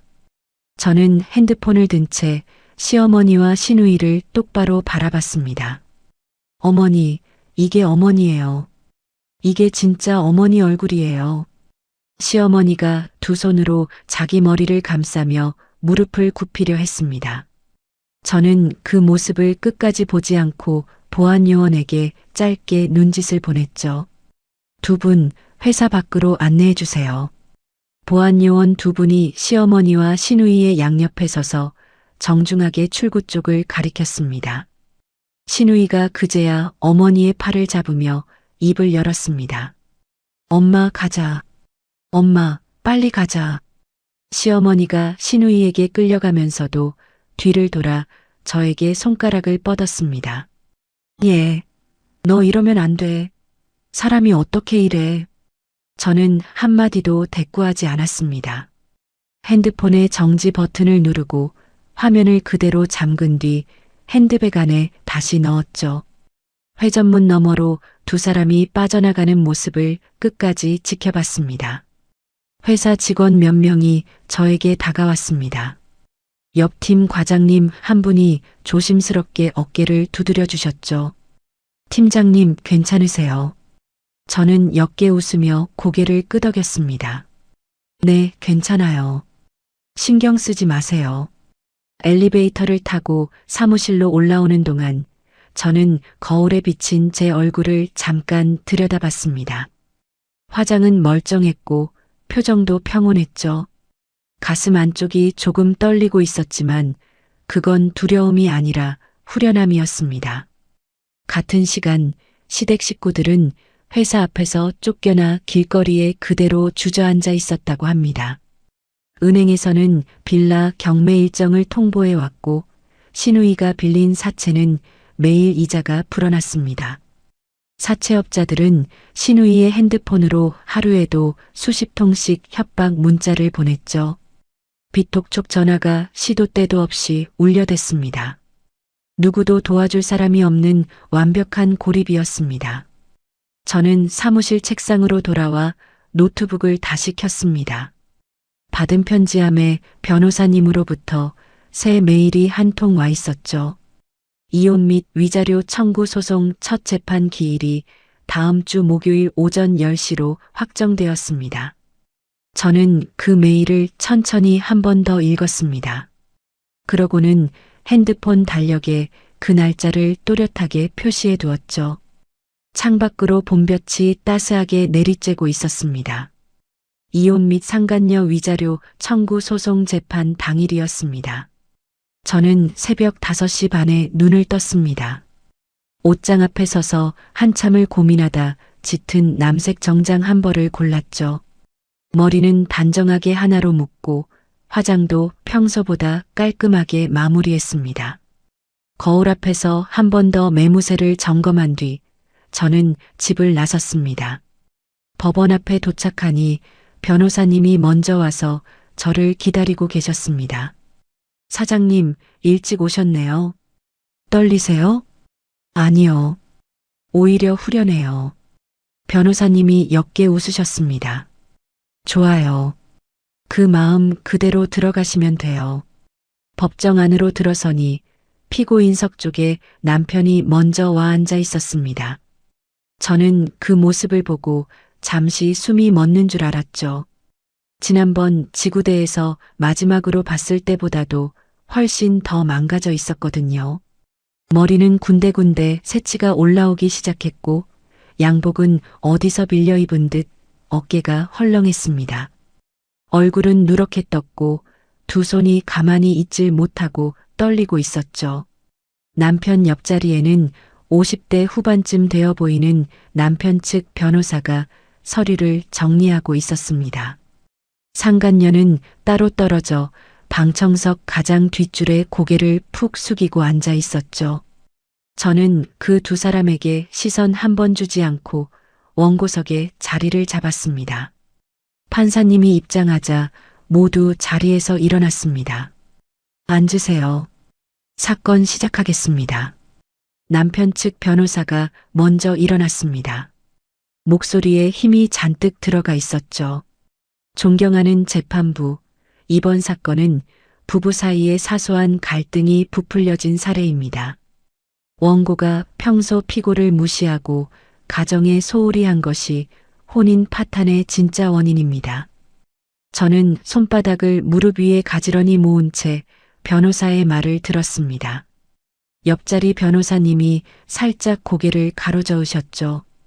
또한 원고 소유의 상가 건물 역시 혼인 기간 중 피고가 정신적으로 기여한 바가 큽니다. 따라서 재산 분할 대상에 포함되어야 합니다. 저는 그 말에 옅게 한번 웃었습니다. 남편이 정신적으로 기여한 바라는 그 표현이 어쩐지 우습게 들렸거든요. 이번엔 제 변호사님이 자리에서 일어났습니다. 재판부, 원고의 상가 건물은 원고의 친정 부모님 사망 후 단독으로 상속받은 재산입니다. 혼인 중 부부 공동으로 형성한 재산이 아니라는 점 등기부등본과 상속 관련 서류로 분명히 입증됩니다. 변호사님이 서류 한 묶음을 재판부 쪽으로 차분히 제출하셨습니다.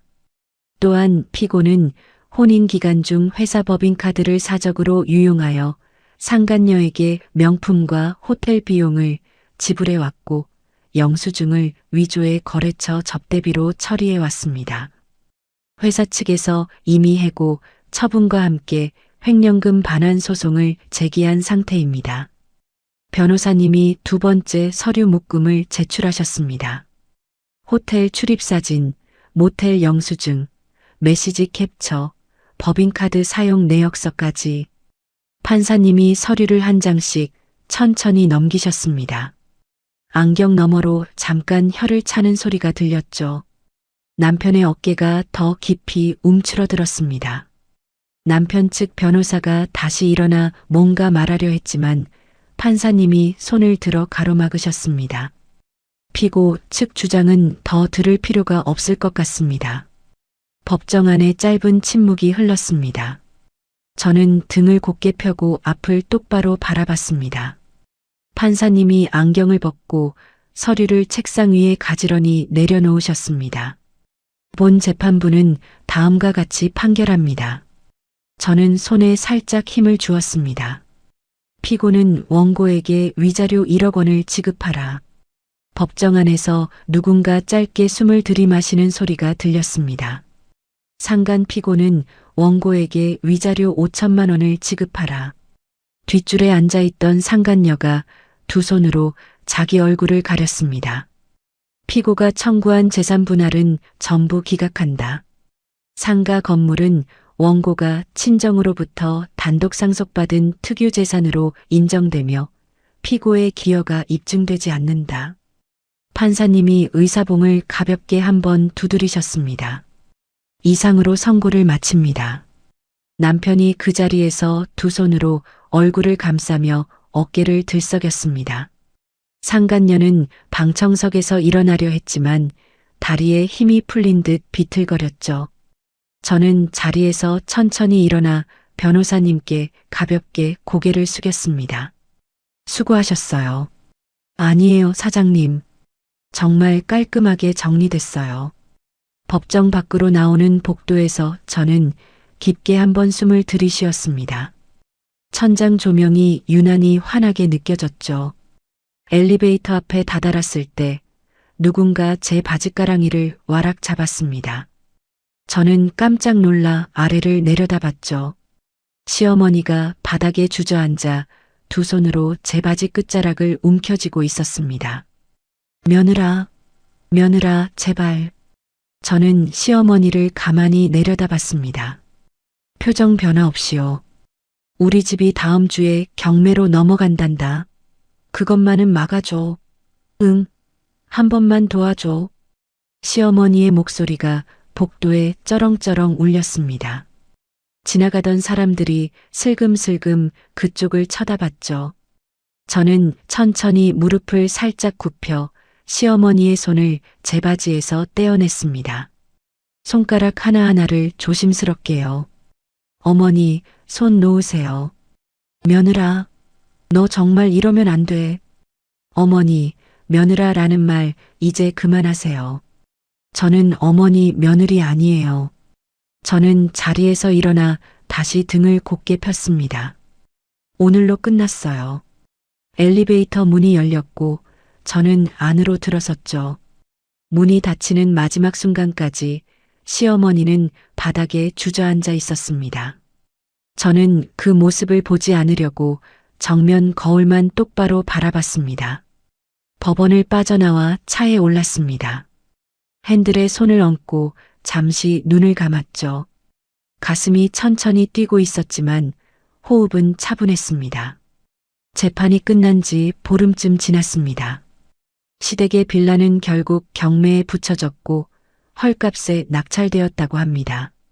낙찰 대금은 전부 은행 대출금을 갚는 데 쓰였고 시댁 식구들은 단 한 푼도 손에 쥐지 못했죠. 이사갈 곳도 마련하지 못한 상황에서 사채업자들이 시댁의 현관문에 빨간 락카로 큼지막하게 협박 문구를 남기고 갔다고 합니다. 옆집 사람들이 경찰에 신고할 정도였죠. 겁에 질린 시누이가 어느 날 밤 저에게 전화를 걸어왔습니다. 번호가 차단되어 있었지만 시누이는 모르는 번호로 전화를 걸어왔죠. 저는 받지 말까 잠시 고민하다가 통화 녹음 버튼을 눌러두고 받았습니다. 새언니, 누구세요? 새언니 나야. 아가씨야. 새언니, 제발 돈 좀 보내줘. 나 정말 못 살겠어. 저는 차분하게 대답했습니다. 왜요? 새언니, 나 돈 못 갚으면 죽어버릴 거야. 진짜야. 옥상에서 뛰어내릴 거야. 저는 그 말에 잠시 호흡을 가다듬었습니다. 아가씨, 진심이세요? 진심이야. 새언니가 안 도와주면 나 진짜 끝낼 거야. 알겠어요. 새언니, 그러니까 빨리. 끊을게요. 저는 통화를 종료하고 녹음 파일을 그대로 저장했습니다. 곧장 관할 경찰서로 전화를 걸었죠. 안녕하세요. 자살 우려자 신고하려고요. 가족인 분이 방금 저한테 전화로 자해 의사를 밝히셨어요. 녹음 파일도 있어요. 경찰관이 차분히 받아 적었습니다. 정신건강복지센터에도 같이 신고 접수해 드릴게요. 네, 부탁드려요. 저는 통화를 끊고 핸드폰을 가지런히 책상 위에 내려놓았습니다. 신우이가 어떤 의도로 그런 말을 했는지는 짐작이 갔지만 저는 그 얄팍한 수에 넘어가 줄 마음이 없었거든요. 다음 날 정신건강복지센터에서 신우이의 집을 방문해 면담을 진행했다고 들었습니다. 신우이는 그날 이후로 저에게 다시는 전화를 걸지 않았습니다. 직장과 동생의 사채 빚, 거기에 거액의 위자료까지 모두 떠안게 된 남편은 결국 건설 현장의 일용직 노동자로 나갔다고 합니다. 새벽 5시에 인력사무소 앞에서 줄을 서고 트럭 짐칸에 실려 공사장으로 향하는 일상이었죠. 회식 자리에서 술잔을 기울이며 거래처 접대 영수증을 위조하던 그 손이 이제는 시멘트 포대를 나르고 있다고 합니다. 저는 그 소식을 듣고도 어떤 감정도 들지 않았습니다. 그저 차 한 잔을 천천히 우려 마시고 노트북을 다시 열었을 뿐이었죠. 며칠 뒤 변호사님으로부터 확정 판결문이 도착했습니다. 저는 그 봉투를 손에 들고 한참을 가만히 서 있었습니다. 봉투를 천천히 뜯어 안에 든 종이를 꺼냈죠. 판결문 가장 윗줄에 도장이 또렷하게 찍혀 있었습니다. 저는 그 종이를 가슴에 한번 가만히 안았습니다. 그러고는 차 키를 챙겨 집을 나섰죠. 상가 건물 주차장에 차를 세우고 1층 카페에 들렀습니다. 카페 사장님이 저를 발견하고 환하게 웃어주셨습니다. 사장님, 오늘 표정이 좋으시네요. 네, 좋은 일이 있어서요. 저는 창가 자리에 앉아 따뜻한 카페라떼 한 잔을 시켰습니다. 창밖으로 봄볕이 부드럽게 거리에 내리쬐고 있었죠. 카페에 흘러나오는 잔잔한 음악이 귀에 편안하게 감겼습니다. 저는 핸드폰을 꺼내 메모장을 열었습니다. 새 페이지에 또박또박 적어 내려갔죠. 상가 2층 리모델링 견적 알아보기, 공방 인테리어 컨셉 정리, 세입자분들 식사 자리 마련. 한 줄씩 적을 때마다 가슴이 가볍게 부풀어 올랐습니다. 5년 동안 잊고 살았던 제 진짜 꿈이 다시 손끝까지 다가오는 느낌이었죠. 카페라떼가 나왔고 저는 잔을 두 손으로 감싸 쥐었습니다. 따뜻한 온기가 손바닥을 통해 천천히 전해졌습니다. 저는 창밖을 한참 바라봤습니다. 길 건너편 가로수에 연두빛 새잎이 작게 돋아나 있었죠.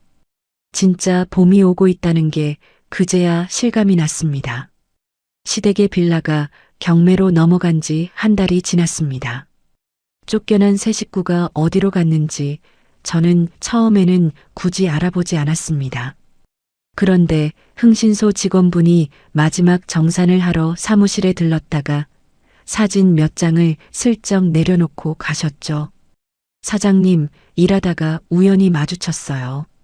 보실지 말지는 사장님 결정이에요. 저는 그 봉투를 책상 위에 한참 동안 놓아두었습니다. 며칠 뒤 저녁, 노을이 거실창에 길게 드리워질 무렵 봉투를 천천히 열어봤죠. 도시 외곽 재개발 구역의 낡은 골목길 사진이었습니다. 곰팡이 자국이 가득한 회색 외벽, 반지하 창문에 빨래가 아무렇게나 널려 있는 모습. 그 문 앞에서 시어머니가 쪼그려 앉아 양파 봉지를 손질하고 있는 사진도 있었습니다. 저는 그 사진들을 다시 봉투에 넣고 책상 서랍 가장 안쪽에 밀어 넣었죠. 뒤에서 전해 들은 이야기로는 세 식구가 함께 살기 시작한 뒤로 매일같이 싸움이 끊이지 않는다고 했습니다. 좁은 공간에서 부대끼다 보니 서로 원망하는 말이 매일 밤 오갔습니다. 엄마가 명예 그러지만 않았어도 내가 이 꼴이야? 아, 너 그게 어미한테 할 소리야. 엄마는 또 카드 받자마자 그렇게 명품관 휘젓고 다닐 줄 누가 알았어. 시어머니가 결국 며칠 만에 화병으로 자리에 누우셨다고 합니다. 스트레스에 잠도 못 자고 머리가 깨질 듯 아프다며 한동안 일어나지도 못했죠. 병원에 가야 했지만 약값조차 마련하지 못했습니다. 남편이 받아오는 일용직 일당은 손에 쥐기도 전에 사채업자들이 가져가 버렸으니까요. 시누이는 그 와중에 동네 편의점에 아르바이트 면접을 보러 갔다고 합니다. 생전 처음 잡아본 야간 시급 일자리였죠. 손님 응대도 서툴고 물건 위치도 못 외워서 사장님께 매번 잔소리를 들었다고 합니다. 이틀 만에 시누이는 그 일을 그만뒀습니다. 이런 거 사람이 할 짓이 아니야. 집에 돌아온 시누이가 컴퓨터를 켜고 인터넷 방송을 시작했다고 합니다. 울먹이는 목소리로 자기 사연을 풀어놓았죠. 여러분, 저는 사실 새언니한테 너무 큰 상처를 받은 사람이에요. 우리 가족이 지금 길거리에 나앉게 됐어요. 처음에는 시청자 몇 명이 들어와 위로해주는 듯 했습니다. 그런데 30분이 채 지나지 않아 채팅창에 누군가의 글이 올라오기 시작했습니다. 이 사람 그 영엘리치 행세하던 사람 아니야? 맞아. SNS에 풀빌라 사진 올리던 사람. 새언니 카드로 오마카세 다니던 거 다 캡처 있어요. 채팅창에 시누이의 과거 SNS 캡처가 줄줄이 올라오기 시작했습니다. 응원이 아닌 비난과 조롱이 쏟아졌죠. 시누이는 결국 방송 도중에 카메라를 꺼버렸다고 합니다. 곧장 계정을 삭제하고 그날부터 방구석에 틀어박혀 나오지 않았죠. 비가 억수같이 쏟아지던 어느 날 저녁이었습니다. 저는 상가 1층에서 카페 사장님과 잠시 이야기를 나누고 있었습니다. 세입자분들 식사 자리에 대한 의논이었죠. 카페 사장님이 먼저 알아보셨습니다. 사장님, 저기. 저는 천천히 그쪽으로 시선을 돌렸죠. 남편이 길 건너편 카페 유리창 너머로 안을 들여다보고 있었습니다. 회색 작업복 위에 비를 잔뜩 맞은 채로 어깨를 잔뜩 움츠리고 있었습니다. 머리카락이 이마에 달라붙어 있었고 입술은 새파랗게 질려 있었죠. 상가 경비원이 그쪽으로 다가가 손짓하는 모습이 보였습니다. 남편이 잠시 머뭇거리다가 등을 돌려 비가 쏟아지는 골목 안으로 사라졌습니다. 카페 사장님이 조심스럽게 저를 살피셨습니다. 사장님, 괜찮으세요? 저는 따뜻한 차를 한 모금 마시고 차분히 대답했습니다. 네, 괜찮아요. 시어머니의 근황도 풍문으로 들려왔습니다. 동네 무료 급식소를 매일 찾아가 끼니를 때운다고 했습니다. 같은 식탁에 앉은 노인분들 앞에서 시어머니는 여전히 며느리 욕을 늘어놓는다고 하더군요. 우리 며느리가 글쎄 그 큰 건물을 가지고 있으면서도 나를 이렇게 길바닥에 내놨어요. 그런데 듣는 분들의 표정이 영 시원찮았다고 합니다. 이미 그 동네 일대에는 시어머니의 이야기가 다 퍼져 있었거든요. 오히려 한 어르신이 숟가락을 내려놓으며 한마디 하셨다고요. 내가 들은 거랑 좀 다른 것 같은데. 아드님 부부 이혼시킨 게 누구라고? 시어머니가 그 자리에서 얼굴이 빨개져 자리를 뜨셨다는 이야기가 한 다리 건너 저에게까지 들려왔습니다. 저는 그 이야기를 듣고도 그저 가볍게 고개를 끄덕였을 뿐이었죠. 저는 흥신소 직원분이 가져다 준 마지막 사진들을 꺼내 한 번 더 들여다봤습니다.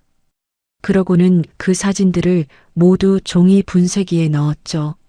종이가 잘게 잘려나가는 소리가 사무실 안에 잠시 울렸습니다. 그 소리를 들으며 저는 작은 미소를 지었습니다.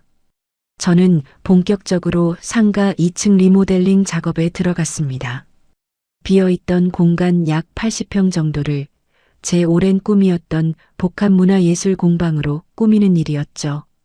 도자기 체험실, 그림 그리는 공간, 작은 갤러리, 그리고 차 한 잔 마실 수 있는 라운지까지 머릿속에 오래전부터 그려두었던 그림이 이제야 현실로 옮겨지고 있었습니다. 공사가 시작되자 매일 아침 회사 출근 전 저는 잠깐씩 상가에 들렀습니다. 작업복을 입은 인부분들에게 따뜻한 커피를 한 잔씩 돌리는 일이 새 일과가 되었죠. 사장님이 직접 챙겨주시니 일할 만납니다. 좋은 공간으로 잘 만들어주세요. 부탁드려요. 공사가 마무리될 무렵 저는 상가 세입자 사장님들을 모두 모셔 식사 자리를 마련했습니다. 근처 한정식집에서 푸짐하게 한 상 차렸죠. 저는 식사 시작 전에 자리에서 일어났습니다. 여러분, 지난번 시어머니 때문에 많이 불편하셨죠? 정말 죄송했어요. 늦었지만 사과드릴게요. 카페 사장님이 손사래를 치셨습니다. 사장님이 사과하실 일 아니에요. 마음 쓰지 마세요. 저는 한 번 더 정중히 고개를 숙였습니다. 그리고 작은 약속 하나 드릴게요. 앞으로 2년 동안 임대료는 동결하겠습니다. 세입자 사장님들의 눈이 동그래졌습니다. 네, 그게 정말이세요? 네, 진심이에요. 그동안 묵묵히 자리 지켜주신 데 대한 제 작은 마음이에요. 식사 자리에서 박수가 터져 나왔습니다.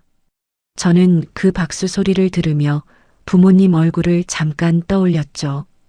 비슷한 시기 회사에서도 좋은 소식이 들려왔습니다.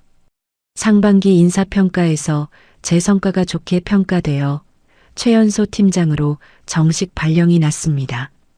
회사 직원들 앞에서 임명장을 받던 날 저는 거울 앞에서 한참을 서 있었죠. 거울 속 제 모습이 5년 전과는 완전히 달라 보였습니다. 어깨가 펴져 있었고 눈빛에 흔들림이 없었거든요. 저는 그 모습을 가만히 바라보며 작게 혼잣말을 했습니다. 엄마, 아빠, 잘 살고 있어요. 봄날의 햇살이 사무실 창으로 길게 들어오고 있었습니다. 같은 시간 도시 외곽 어딘가에서는 사채업자를 피해 다니는 발걸음이 있었고 약한 알을 못사 끙끙 앓는 누군가가 있었고 방구석에 틀어박혀 핸드폰만 들여다보는 누군가가 있었죠. 저는 그 세 사람의 이름을 더 이상 입에 올리지 않았습니다. 머릿속에서도 점점 멀어져 갔습니다. 저는 핸드폰 달력에 동그라미를 하나 그렸습니다. 다음 주 토요일 상가 2층 공방 오픈식 날짜였죠. 손가락 끝에 작은 설렘이 묻어났습니다. 상가 건물 2층 공방의 정식 오픈식이 열린 주말 오후였습니다. 건물 앞에는 알록달록한 축하 화환이 줄지어 세워져 있었습니다. 회사 동료들, 세입자 사장님들, 새로 사귄 지인들까지 하나둘 모여들었죠. 저는 연한 하늘색 원피스를 입고 입구에 서서 손님들을 한 분 한 분 맞이했습니다. 사장님, 정말 축하드려요. 공간이 너무 예뻐요. 들어가도 돼요? 네, 편하게 둘러보세요. 차도 한 잔 드리고요. 옆팀 과장님이 꽃다발을 안겨주시며 저를 가볍게 안아주셨습니다. 팀장님, 진짜 멋있어요. 회사에서도 일 잘하시는데 이런 공간까지 운영하시고요. 저는 멋쩍게 웃으며 고개를 살짝 숙였습니다. 감사해요. 정말 오랜 꿈이었거든요. 공방 안쪽에서는 도자기 체험실에 사람들이 모여 손바닥으로 흙을 만지고 있었습니다. 작은 갤러리 코너에는 제가 직접 고른 그림 몇 점이 단정하게 걸려 있었죠. 라운지 한쪽에서는 따뜻한 차와 다과가 손님들에게 돌아가고 있었습니다. 손님들과 웃으며 이야기를 나누던 중이었습니다. 길 건너편에서 누군가의 다급한 발소리가 들렸습니다. 검은 옷을 입은 남자 몇 명이 다른 한 남자를 쫓아 험악한 표정으로 뛰어가고 있었죠. 옆에 있던 카페 사장님이 작은 목소리로 말씀하셨습니다. 사장님, 저 사람들 사채업자들이래요. 요즘 이 동네에서 자주 보여요. 저는 그 광경을 잠깐 바라보다가 시선을 거두었습니다. 가슴이 한번 살짝 출렁였지만 곧 다시 평온해졌죠. 저는 그 지옥에서 이미 빠져나왔다는 걸 그 순간 새삼 실감했습니다. 샴페인 잔이 손님들에게 한 잔씩 돌아갔습니다. 저는 잔을 들고 사람들 가운데로 걸어갔죠. 여러분, 오늘 와주셔서 정말 감사해요. 이 공간이 누군가에게 잠깐의 쉼이 될 수 있다면 그것만으로 저는 행복할 것 같아요. 박수 소리가 공방 안을 가득 채웠습니다. 저는 잔을 살짝 들어 올렸습니다. 건배, 건배. 샴페인 잔이 부딪히는 맑은 소리가 봄 햇살 아래 퍼졌습니다. 며칠 뒤 저녁 뉴스가 거실 텔레비전에서 흘러나오고 있었습니다. 저는 소파에 앉아 따뜻한 차를 마시며 무심코 화면을 바라봤죠. 사회면 소식으로 불법 도박장 운반책 일당이 검거되었다는 보도가 나왔습니다. 화면 속에는 모자이크 처리된 남자들 여럿이 경찰에 끌려가는 장면이 흐릿하게 비쳤습니다. 그중 한 남자가 입고 있는 검정색 패딩이 유난히 눈에 들어왔죠. 작년 겨울 제가 직접 골라 남편에게 사주었던 그 패딩이었습니다. 저는 잔을 입에 가져가다 잠시 멈췄습니다. 화면은 곧 다음 뉴스로 넘어갔죠. 저는 텔레비전을 끄고 한참 동안 어두워진 화면만 바라봤습니다. 가슴 안쪽이 별다른 떨림 없이 고요했습니다. 며칠 뒤 카페 사장님이 조심스럽게 소식을 전해주셨습니다. 사장님, 그분이 결국 구속되어 실형까지 받았다고 하더라고요. 저는 차분히 고개를 끄덕였습니다. 그래요. 사채 이자가 감당이 안 됐나 봐요. 그래서 그런 일에 손을 댔다고요. 네, 그랬을 거예요. 저는 더 묻지 않았습니다. 그저 마시던 차를 마저 마셨을 뿐이었죠. 같은 시기 시어머니의 소식도 풍문으로 전해졌습니다. 아들이 구속되었다는 소식을 들은 그날 밤 시어머니는 갑자기 정신을 놓으셨다고 합니다. 며칠 전부터 같은 말을 반복하고 시누이의 얼굴을 알아보지 못하셨다고요. 치매 증세가 급격히 악화되어 결국 국립요양병원으로 옮겨지셨다는 이야기였습니다. 시누이는 사채업자들이 반지하 집까지 찾아오자 어느 날 밤 짐을 챙겨 도망쳤다고 합니다. 휴대폰 번호도 바꾸고 어디로 갔는지 아무도 모른다고요. 한때 그렇게 거창했던 시댁이라는 가문이 단 1년도 안 되는 사이에 흔적도 없이 흩어져 버렸습니다. 저는 그 소식들 앞에서 어떤 감정도 일렁이지 않았습니다. 미움도 통쾌함도 안쓰러움도 없었죠. 그저 그들의 이야기가 제 인생에서 완전히 끝났다는 사실 하나만 또렷이 자리 잡았습니다. 다음 날 아침 저는 평소처럼 6시에 눈을 떴습니다. 부엌으로 가서 원두를 갈고 향긋한 커피 한 잔을 내렸죠. 머그잔을 들고 옥상으로 올라갔습니다. 상가 옥상에는 작은 화단이 있었습니다. 지난 봄에 카페 사장님과 함께 심어둔 꽃들이 한가득 피어 있었죠. 저는 물뿌리개를 들고 꽃잎 사이사이에 물을 천천히 뿌렸습니다. 분홍색, 노란색, 보라색 꽃잎들이 아침 햇살을 받아 반짝였습니다. 이 평화로운 일상이 얼마나 소중한지 저는 매일 아침마다 새삼 느꼈습니다. 친정 부모님의 기일이 다가왔습니다. 저는 그 전날 밤 손수 꽃다발을 만들었습니다. 어머니가 좋아하셨던 흰 백합과 아버지가 좋아하셨던 노란 프리지아를 함께 묶었죠. 납골당에 도착해 두 분 함앞에 꽃을 가지런히 놓았습니다. 저는 두 손을 모으고 작은 목소리로 말씀드렸습니다. 엄마, 아빠, 저 잘 살고 있어요. 목소리가 조금 떨렸지만 눈물은 흐르지 않았습니다. 두 분이 남겨주신 건물, 제가 잘 지켜냈어요. 그리고요, 거기서 제 꿈도 시작했어요. 저는 핸드폰을 꺼내 공방 사진을 두 분 함앞에 잠깐 비춰드렸습니다. 이게 제가 만든 공간이에요. 사람들이 와서 웃고 가요. 두 분도 마음에 들어 하실 거예요. 저는 함앞에 한참을 더 머물렀습니다. 창으로 들어온 햇살이 두 분 함 위에 부드럽게 내려앉아 있었죠. 집으로 돌아오는 길, 저는 차 안에서 라디오를 잔잔하게 틀어두었습니다. 핸드폰 메모장을 열어 새로운 계획 하나를 적었습니다. 지역의 한부모 가정을 위해 매달 정기 후원을 시작하기로 결심한 일이었죠. 며칠 전 지역 복지센터에 전화를 걸어 결연 절차를 알아두었거든요. 공방 수익금의 일부, 그리고 상가 월세 수익의 일부를 매달 정기적으로 보내기로 했습니다.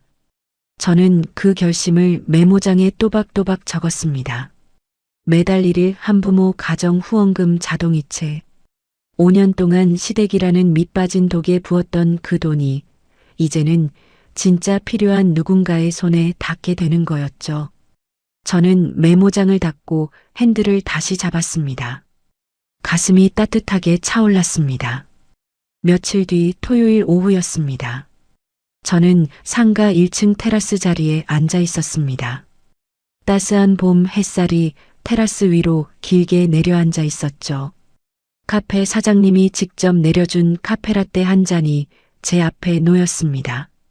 사장님, 오늘 표정이 정말 환하시네요. 저는 옅게 웃으며 잔을 두 손으로 감쌌습니다. 네, 요즘 매일이 그래요. 거리에는 사람들이 활기차게 오갔습니다. 엄마 손을 잡고 종종 걸음치는 어린아이, 강아지와 함께 산책하는 노부부, 자전거를 타고 지나가는 학생. 저는 그 풍경을 한참 바라봤습니다. 햇살이 카페 유리창에 반사되어 제 얼굴에 따뜻하게 닿았습니다. 핸드폰이 짧게 울렸습니다. 회사 후배에게서 온 문자였습니다. 팀장님, 다음 주 워크숍 장소 정해졌습니다. 일정표 보내드릴게요. 저는 짧게 답장을 보낸 뒤 핸드폰을 다시 테이블 위에 내려놓았습니다. 카페 안에서는 잔잔한 음악이 흘러나오고 있었습니다. 저는 잔을 입에 가져가 천천히 한 모금을 삼켰습니다. 부드럽고 따뜻한 맛이 입안에 가득 퍼졌죠. 5년 전 결혼식 날 아버지가 제 손을 잡고 들려주셨던 말씀이 문득 떠올랐습니다. 우리 딸, 부족함 없이 잘 살아라. 저는 그 말씀을 다른 방식으로 지켜낸 셈이었습니다. 부족함 없이 사는 길은 누군가에게 기대거나 누군가를 떠받드는 것이 아니라 제 두 발로 똑바로 서서 제 손으로 만든 행복을 누리는 일이었으니까요. 테라스 위로 봄바람이 한 줄기 가볍게 스쳤습니다. 저는 잔을 내려놓고 거리를 바라보며 환하게 미소 지었습니다. 이 미소가 저의 진짜 인생이 시작되었다는 신호였습니다. 여기까지 들어주신 여러분 정말 고생 많으셨습니다. 저는 이 이야기를 읽어드리는 내내 주인공의 그 차분한 결단력에 가슴이 먹먹해졌습니다. 울고 소리치는 대신 은행 앱을 조용히 열어 자동이체를 해지하던 그 손끝, 며느리 주제라는 한마디에 무너지지 않고 오히려 등을 더 곧게 펴던 그 모습이 오래도록 마음에 남더라고요. 가족이라는 이름 아래 누군가의 호의를 당연하게 여기고 그 호의가 끊기자마자 본색을 드러내는 사람들. 여러분 주변에도 혹시 그런 사람이 있지는 않으신가요? 호의가 권리인 줄 아는 사람에게는 때로 단호한 거절이 가장 큰 사랑이라는 걸 오늘 이야기가 알려주는 것 같았습니다. 여러분은 이 이야기를 들으시면서 어떤 생각이 드셨나요? 가장 통쾌했던 장면은 어디였고, 오늘의 주인공에게 어떤 말을 전해주고 싶으신가요? 댓글로 한마디씩 남겨주시면 감사드리겠습니다. 오늘 이야기가 마음에 닿으셨다면 구독과 좋아요로 응원해주세요. 다음 이야기에서 또 만나 뵙겠습니다. 감사합니다.